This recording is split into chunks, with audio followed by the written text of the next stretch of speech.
Hi everyone. So today I'm pleased to talk about legal innovation with you and especially with my friends here. So we have Zoe Foustokian. She has a 10 years experience in commercial and civil litigation. And for the past 2 years, she has been senior counsel in litigation and legal affairs at Québecor. Québecor, as you all know, is the leader in telecom with Videotron and a broadcaster.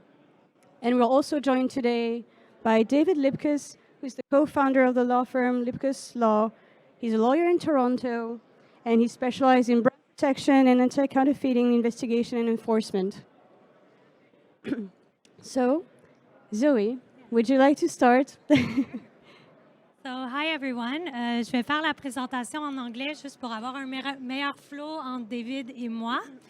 Donc, today we're going to present to you the recent legal innovations in Canadian law to combat piracy. To do so, we're going to present to you how the federal court, analyzed different legal questions and how we went in Canada from having no site blocking orders at all to the first ever static site blocking order in 2019. And during our presentation, we'll refer to this order as the Gold TV order. And then how we got to a dynamic site blocking order in 2022, which will be the NHL order. Before presenting to you these orders, a few important facts about them. In both cases, the underlying claim or legal question was a piracy, so violation of Copyright Act claims. The only difference or novelty with them was that the remedy sought was a site blocking order. So the plaintiffs were essentially asking for third-party ISPs, so internet service providers, all the major internet service providers in Canada, to block for them identified websites to their end user, which means that their clients would try to access these websites and would no longer have access. Second, interesting fact is that although these cases were quite novel and groundbreaking in Canada, the courts essentially applied a very classical legal test, so the interlocutory injunction three-part test, where a plaintiff has to show a serious legal question to be tried, a serious harm that they will suffer if the injunction is not issued, and the balance of convenience test, which is the third part of this test. Finally, what was interesting in the application of this test is that the court, since it was site blocking order and it had never happened in Canada, the court was inspired by British case law, where numerous factors had been identified in a case where site blocking was issued. And so we'll present these factors to you in a few minutes in more detail. And for one of those, actually for those last factors that we'll present, it's based on these factors that the court decided that a third-party expert needs to be mandated in the NHL case to report and monitor the blocking taking place and ensure that everything is going smoothly, and ultimately file a public report with the court. And that's what David did. He was the third-party expert in the NHL case, so he'll present to you what he did and his findings and all of that in the second half of our discussion. So we can start with the Gold TV blocking order. So it was issued. I have my little notes. I don't want to forget all the important things, but so it was issued in November 2019 by Justice Gleeson of the Federal Court. It was a static blocking order. This means that all the websites, domains, and subdomains that were to be blocked were clearly identified in the order. And if the plaintiffs wanted to add new websites or domains to that block list, they had to address the court and obtain their permission. So static site blocking order. The plaintiffs were 3 Canadian broadcasters, so Bell Media, Rogers Media, and Quebecor with TVA, Groupe TVA. The defendants were anonymous operators of the Gold TV subscription service, so a service that was allowing access to the plaintiff's protected content online, so streaming their content to their users. And the third-party ISPs, like I said, were all the Canadian major internet service providers. They were involved in the case because through their services, they were essentially providing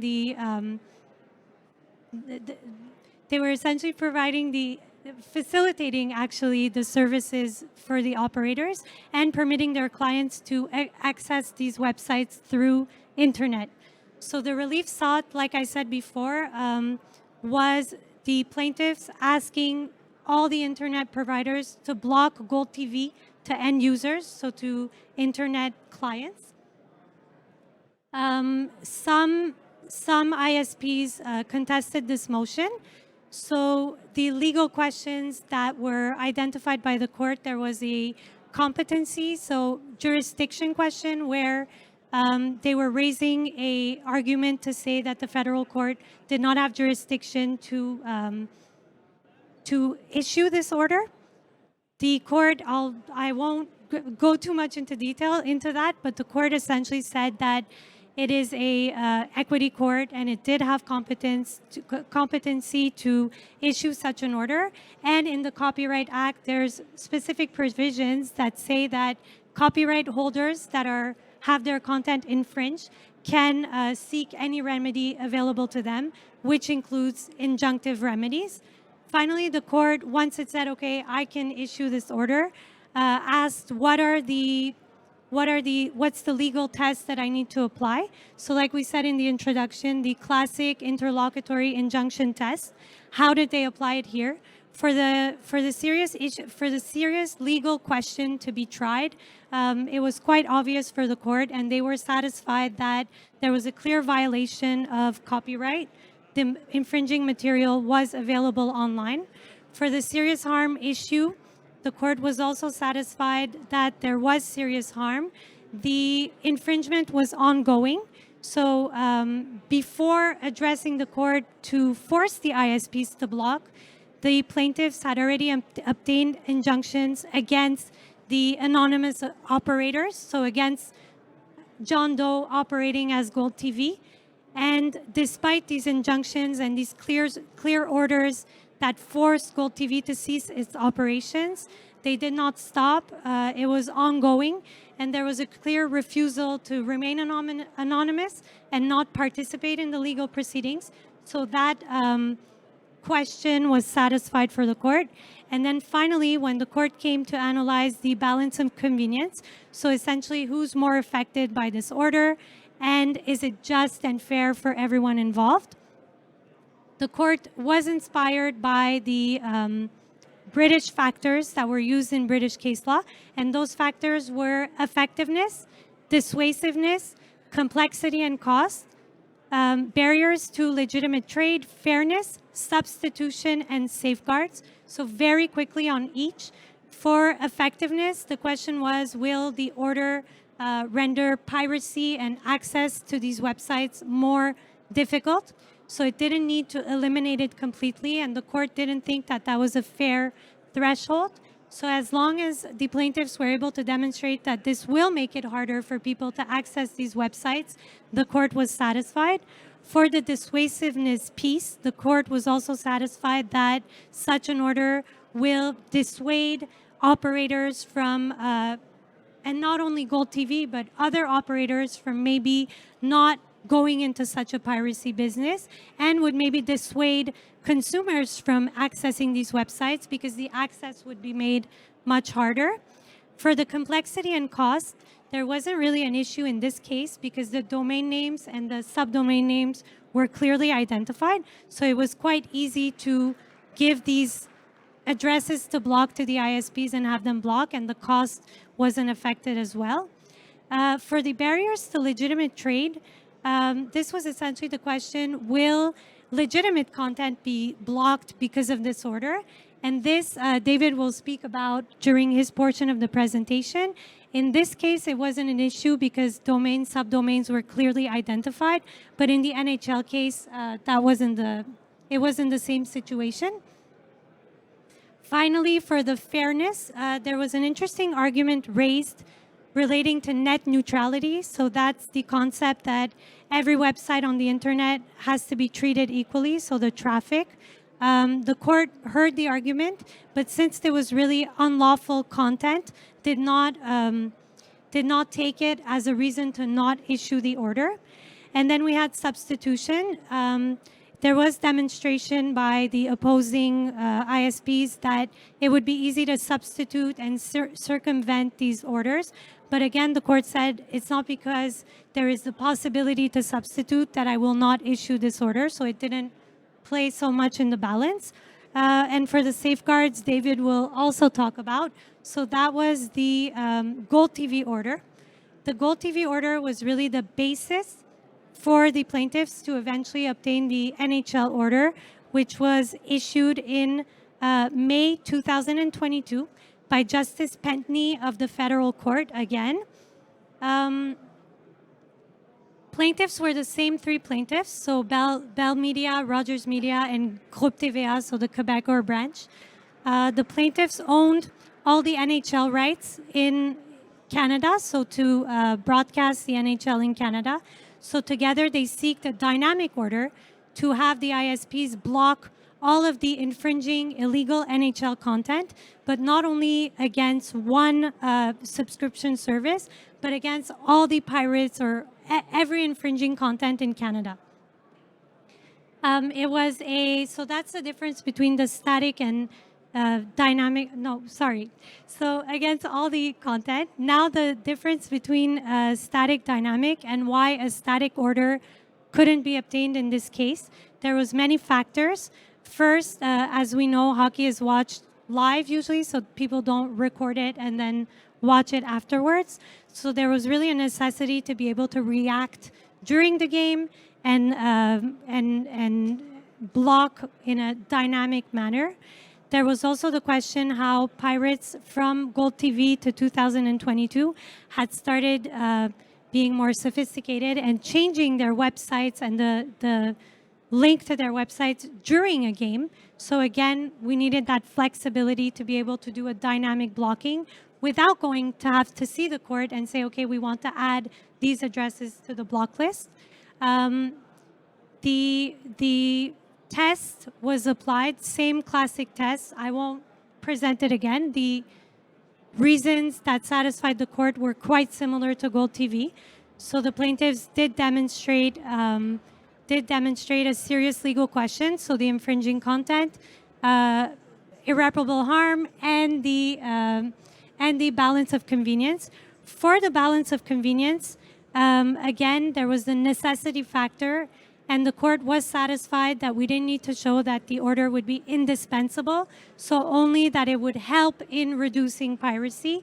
Effectiveness, dissuasiveness, same reasons as Gold TV. For the complexity and cost, this was a bit different, and the ISPs were opposing a bit more on this piece, just because it wasn't specific domain names that were going to block, but really all of the infringing content on internet. The court was conscious that there would be certain risk and difficulty imposed on the ISPs, but ultimately decided that from a technical standpoint, they could do the blocking. And then for the cost, there was a piece in the order where the plaintiffs had to reimburse reasonable costs to the ISPs. So the court was satisfied with that piece. For the fairness, there was arguments about freedom of expression being infringed by this blocking. And the court said, yes, it's possible, but I think that the violation would be proportional and justified since we are talking about unlawful content. And now I think I will pass it over to David for the barriers to legitimate trade and why the court decided that we needed a third-party expert to monitor and report on the blocking that was taking place. So thank you. Thanks very much, Zoe. Before I begin, I just want to start by telling a very quick story about myself, because none of you know me other than what you saw in my bio. But no one's heard this story. No one's heard this story before. So I grew up in a very strict household. My father was an IP lawyer. And when I grew up, do you guys remember the days of dial-up internet? By a show of hands, who here had dial-up internet? So you know around what time I'm speaking of. But my dad had a computer, and I remember on his computer, I was able to use it on the weekends. And so I thought, you know what? I love music. I'm going to download Napster.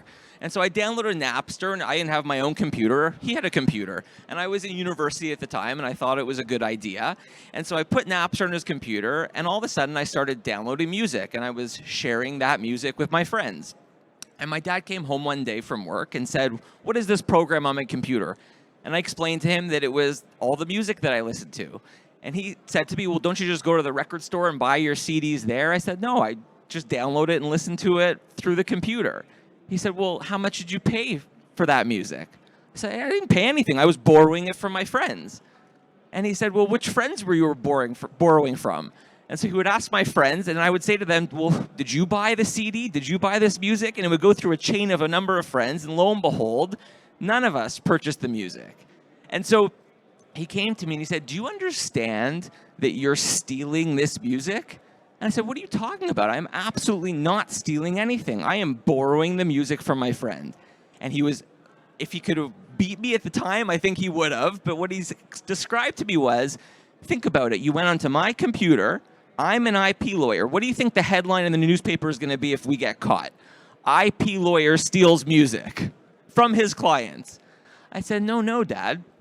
That will not be the headline. The headline is going to be, IP lawyer understands technology and knows how to stop infringement because his son taught him how to use it. And so obviously we had a conversation back and forth, and I'm obviously being a bit facetious. The point being, technology changes all the time. The way consumers consume that technology changes as well.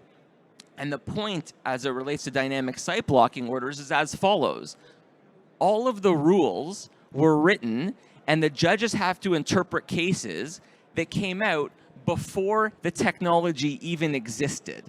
So how can you possibly expect judges to understand it? Or how can you possibly expect the people writing the rules to come up with an appropriate rule when that technology never existed? So lo and behold, here we are today dealing with dynamic site blocking orders.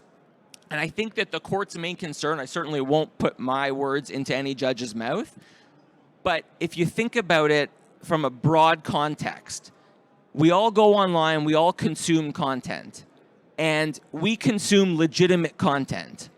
I think the court's concern is, what if the ISP shuts down access to legitimate content? So let's say the judge's son uses Facebook.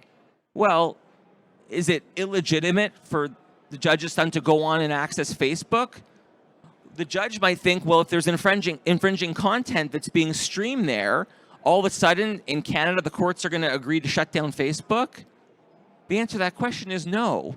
That's not what the judge is agreeing to. But the key is to convince them that they're not agreeing to it and why. And so I think I was brought in as expert, although you heard from Zoe the specific reasons in the order, but I think the point is someone needs to step in as an independent party and say, is the order being issued the way I, the judge, want it to be ordered? That's really what an officer of the court does. It provides a report to the court. It's an expert that swears an affidavit to say, here's what I saw, here's how the order is being issued, here's how it was explained to person A, B, C, D, and everything is being done the way you want, judge, not to worry. That's really the large benefit of having an expert step in. So, per the order of Justice Pentney, what was the job of the expert? Number one, to gather facts regarding the implementation of the order and the degree in which the specific terms were being carried out. So, are ISPs blocking copyrighted content that's infringing? Number one. Number two, assess the order's effectiveness. This was a sticking point for all of the ISPs, but it included really it included all the measures of success. So what does effective mean to you? The judge never said, here's what effective means to me. The judge said, hey, expert, you tell us whether this was effective or not. And you let me know what criteria you used to come up with, and then let me know what the outcome of that was. And then number three, to report the matters to the court. There was a confidential report, which unfortunately I can't speak of because that's really where the nice juicy facts were about what the plaintiffs were doing, what the ISPs were doing, what the third-party software provider that was actually shutting down the content. Like that's the fun report. Then there's what I'll call the consolidated public report, the watered down report that everyone gets to look at, that we get to talk about today. I've never spoken publicly on the comments in this report. The only real public statements that were not made by me. Is everyone here familiar with BitTorrent? It's like an online piracy news. And BitTorrent wrote an article about what my report says.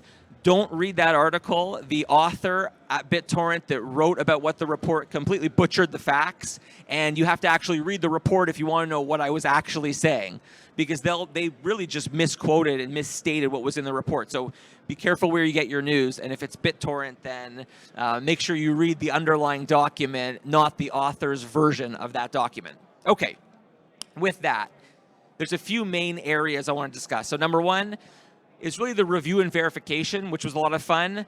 Number two, compiling information, which arguably was, to me, the funniest part of the report. And number three, the effectiveness assessment. So I'm going to go through those three areas right now. So number one, review and verification.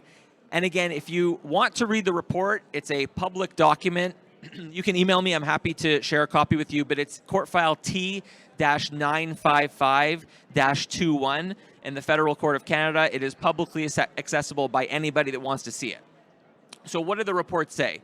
Number one, 10 major ISPs in Canada. 9 out of the 10 ISPs were able to block 100% of the IP addresses added to the block list. Sounds pretty effective to me. Number two, there were 568 unique IP addresses. What our firm did is we took a sample set of 181 of those unique IP addresses, reason being there was a live verification that was being done by our office, which means we had members of our team that were actually accessing the content through every single ISP, all 10. So it was the two really easy ones, believe it or not, were Rogers and Bell. Why? Because our law firm subscribed to Rogers and Bell as our service provider. So when we access content, we know legitimately what Rogers is authorizing and not authorizing, because that's how we're accessing it. So we already had Rogers and Bell covered. The other 8, for example, like Quebecor, had to work closely with us to provide us with access to their networks, and then go on and see whether these IP addresses were able to be accessed by Canadians or were being blocked by Canadians. And so that was something that we did live during the NHL playoffs. And so their Stanley Cup final games were on June 15, 18, 20, 22, 24, and 26. And it is on those days that our team was actually accessing to see if the IP addresses were accessible. Again, by Canadians, right? The key is, can Canadians access this infringing content?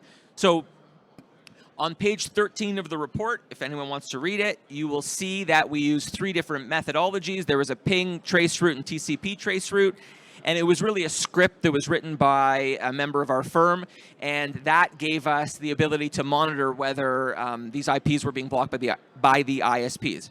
IP addresses blocked by the ISPs. So we looked at 698 total tests, and 157 reached the IP address. So at first we thought, wow, 77.51% didn't reach the IP address. I thought, shouldn't it be 100%? So we scratched our heads, and we then realized by working with the ISPs that we were accessing live, and due to technology, sometimes there can be a delay in the time that we were accessing the content, and then 5 seconds later, it was shut down by the ISPs. And so what we found by looking through the log and all the traffic from the ISPs were our tests were so fast live during the game that it would take a few seconds for everything to be implemented by the ISPs. And again, I'm generalizing, but you'll see how we articulated that in the report. Then, number 2, this was my favorite part, which was compile information, because the court asked us to do this. So there was an email address set up. It was T-955-21, court file number for those that forget, at proton.me. And members of the public in Canada, if they were attempting to access and couldn't access their legitimate content, they had the ability to email that address and let us know, number one, what content they're trying to access, number two, what went wrong. Like, it was the ability for the public to make statements, not to the court, but eventually to the court, about what was going on as internet user in Canada. Remember, all of us that are living in Canada, we're all subject to this blocking order, therefore we have the ability to email this address. So what did we see? Here's the type of email that we see. Hello, I believe something in an order is blocking my access to non-infringing content. And this is verbatim, the email. It's a little annoying and interfering with my rights as a consumer. I am not impressed at all. Please look into this, thank you. That was the email. So we emailed back and no response. So we looked into it and we recognized that that email was sent days after the blocking. There was no legitimate content that was being blocked at the time of that email, and really nothing that was being done. So that was a funny email, number one. So we told the court there should be no concern there. Number two, additionally, an email was received from an IPTV service advertising free IPTV Sport News Kids channel, along with a WhatsApp number and website address, and a second email relating to a spearfishing campaign. That was what the recipient of this email address was being spammed to watch infringing content. If that wouldn't bother the judge and bother the court, I don't think anything will. And so obviously the compiling of information went nowhere because there were no complaints from consumers in Canada. There were no complaints of legitimate content being blocked, real complaints. There was nothing wrong with the implementation of the order by the plaintiffs as being executed by the ISPs. And that speaks volumes, I think, to the court. And that's what was in the report. So that was the setup before we even got into effectiveness, which was really the crux of the report. Now, interestingly, and Zoe, I'm not sure if you really got into it, but the ISPs did not want me to be the expert. And they pushed back about me being the expert because the history of me as a lawyer is that I represent rights owners, meaning I'm typically on the plaintiff side of court actions. So I do a lot of anti-counterfeiting work. We do a lot of work for big brands that have big counterfeiting problems. And that means that I am, maybe to the ISP's bias as it relates to what I'm bringing to the job. And the judge said, no, I'm acting as an officer of the court. So I've been involved in dozens of cases as an independent supervising solicitor, which means I'm retained by plaintiff's counsel to issue an order and make sure that the person whose that order is being served on understands it, and it's in a lay person's context so they can make a decision about what they want to do through what's a very stressful situation. And I've done it many, many times, and our firm has been involved in many of these cases, the most in Canada, believe it or not.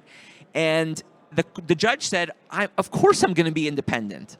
I'm an officer of the court. I'm not doing this on behalf of Rogers, Quebec, or Bell, you name the plaintiff. I'm doing this on behalf of the court. And that's the key. And so although it bothered me that the ISPs sort of thought that I would not do my job in accordance with how the court wanted me to do the job, but I was happy that the judge even wrote reasons and said, here's what Mr. Lipkiss is going to do. So that was a sort of feel-good outcome on this, because I don't even know what the ISPs thought, but I would never lie about what we did or what we didn't do. Everything's transparent. There's evidence of everything we did. So let's say there was somewhere in the report where the ISP said, what was Mr. Lipkiss doing? They can go look.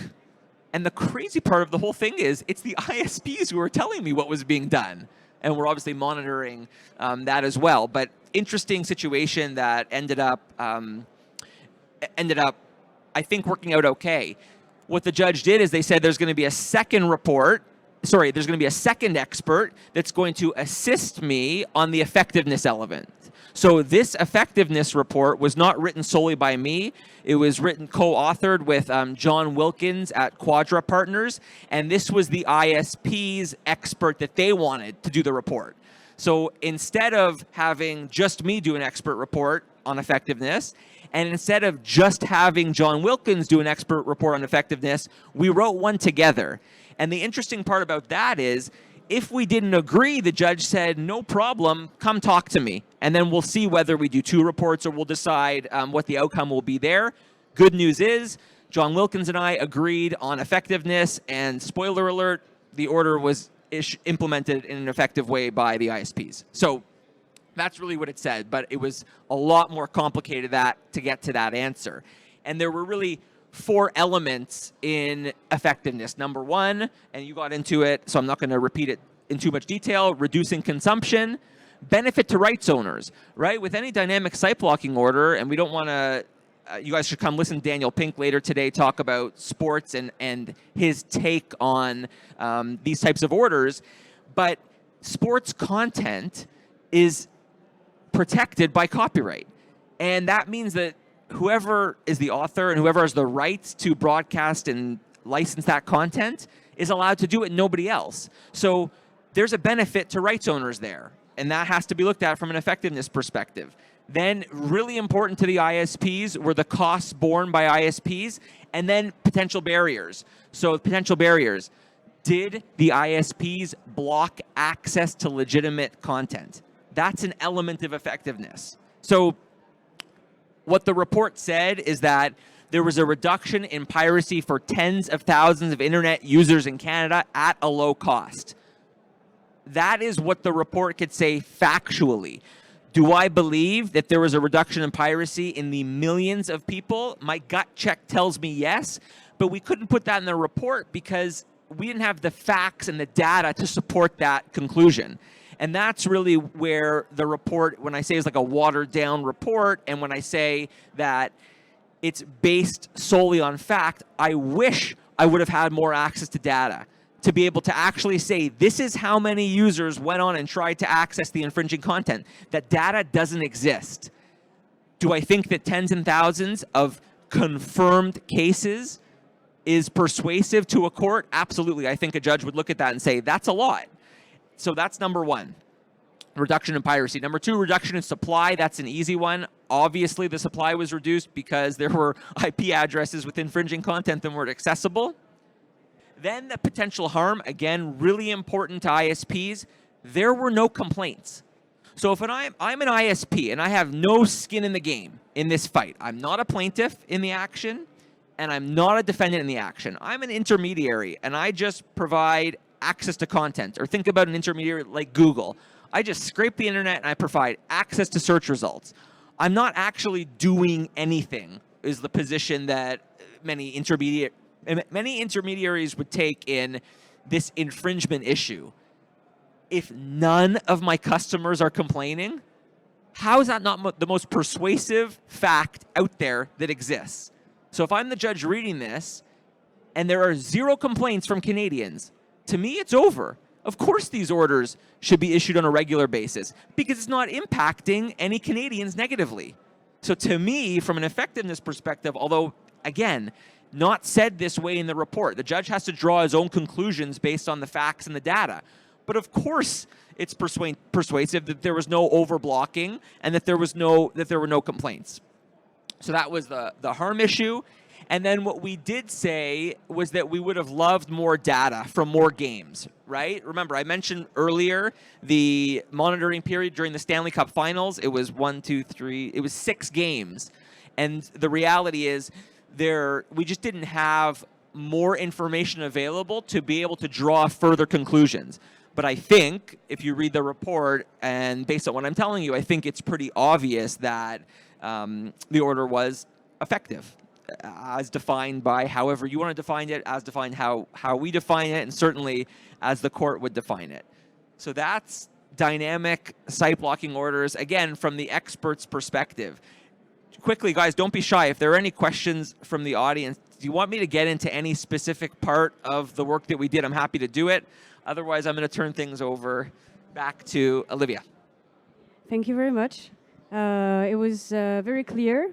I mean, for me, it was very clear. I hope it was very clear for you too, but I have no doubt because we have, I mean, mean, well, it's an honor for me to be here with you today to talk about this. And it's interesting because, so I'm French, and the differences, the way it works, it's really interesting. And I think it goes to the way our legal system works.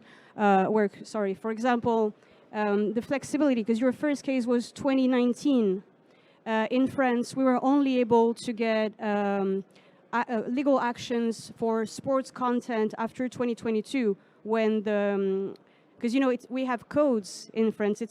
We don't have a common law system, so we can't be that flexible. We can't look at the way UK does things and say, oh, that looks cool, maybe we should try that. So we had to wait for the legislator to come up with a new article in the sports code, not the copyright code. And now it's Article L33310 that enables sports leagues and broadcasters to go before the judge and obtain a blocking order. However, it's not. I'll talk about that with my friend Daniel here later today, so please join us. It's not entirely satisfying since it's just DNS blocking, so it's very limited. However, we don't have legal experts to help the judge, as you guys have here, and I think it's important because most of the time the criticism we can get is this balance of rights, and here I think that having an expert within a court legal action it prevents this sort of criticism. What we have in France is independent authority called ARCOM, and they are the ones who will implement the dynamic injunction afterwards. So your sports league, your sports broadcaster, you'll obtain a court order for 12 months maximum. And then to update that order, you go before the ARCOM, and the ARCOM will just say, okay, we keep blocking for the next 12 months. But it can be easily circumvented, so it's not entirely really satisfying, but we're working on this. And again, as you said, David, it's interesting how it's hard for the legislator to keep up with the technology. So that's why we still have to roll up our sleeves and keep working, and having discussions like the one we're having today is really inspiring, because seeing successes overseas can help us define, hopefully, new successes in Europe. So thank you. Really quickly, just to put that into perspective, if Canada had the same system as France and we had to wait for things to be legislated, we would never have dynamic site blocking orders. Let me make that clear. And a good segue there into counterfeiting, which is like, if you think of consumer products and fake phones and fake shoes, there is no legislation in Canada that exists dealing with online. Our Trademarks Act is silent as it relates to the internet. And think of e-commerce and how business is transacted. And our government and our Trademarks Act is based on rules really from the 1800s, and no exaggeration. Although if there's someone from the government here, I apologize. No, please take notes. If there is someone from the government here, please take notes. Also, because something else you said is that there are no legitimate complaints after the blocking. And that's really, really important, because we know, so I work for an anti-piracy company, and we work in the cultural sector, in the sports sector, lots of sports leagues, broadcasters. Any content we report, 100% of the content we report is unlawful. So we know, and that's why there can't be any complaints after blocking order, because it's unlawful, it's illicit. So there is no question. But again, it's good to have an expert. It's good to have an authority to make sure that everyone's rights are being respected, but still we have the right to protect our content, and we have to. And even when the legislator is proactive, I mean, we still have this slippery slope that they're trying, to navigate, where always make sure that everyone's rights are being respected. However, it's always, from my point of view, it's still very hard for rights holders to make sure that their rights can be protected and enforced. So, Agreed. are there any questions? If we have some time left. I don't. You No can. questions, now guys? Come on. Anybody who wants to ask a question? Saw a lot of people nodding their head. Like people are into it. They, Yes. Thank you. Yes. So if I'm correct, there's still a dynamic blocking order ongoing. Is there still an expert to monitor what's going on? Yeah, Maybe so- you or another one? Great question. So is there an ongoing order? The answer to that is technically no. There was a new action that was issued by the NHL, and so there was what I'll call a second NHL report where it was during the regular season, 2023 regular season, and there was an expert, not on effectiveness, just for verification and just to make sure that the ISPs were blocking as intended and that the order was being implemented by plaintiff service provider as issued by the judge. FIFA obtained an order as well, no expert, and Major League Baseball, MLB, there is an expert, and that's our firm as well. And so that is ongoing, and so I can't comment on any current ongoing report, but I think you can tell from what happened the last time that you'd be hard-pressed to believe there would be any real substantive differences. But more on that when that public report is filed in the future. Thank you, David. And I want to take the time to thank our speakers today. So David Lipkes, partner at Lipkes Law, LLP. Thank you so much. Very interesting point of view. Zoé Foustouk-Gian, conseillère juridique principale Québécois. Merci. Et Olivia Joffre, responsable juridique et affaires publiques chez Liquid. Thank you so much. Great conversation. Big round of applause.